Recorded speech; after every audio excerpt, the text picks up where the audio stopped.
Para NAISA, el mantenimiento adecuado de los equipos y medios de transporte es un componente esencial para garantizar el cumplimiento de los principios de sostenibilidad, eficiencia operativa y responsabilidad ambiental.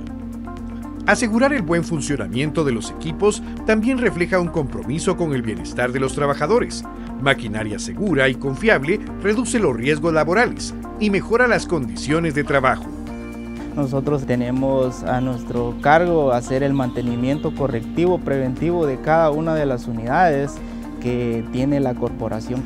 El servicio en sí es para mantener la operación continua y no tener fallas a la hora de que nosotros estemos transportando y trasegando la fruta fresca de campo hacia el área de planta extractora.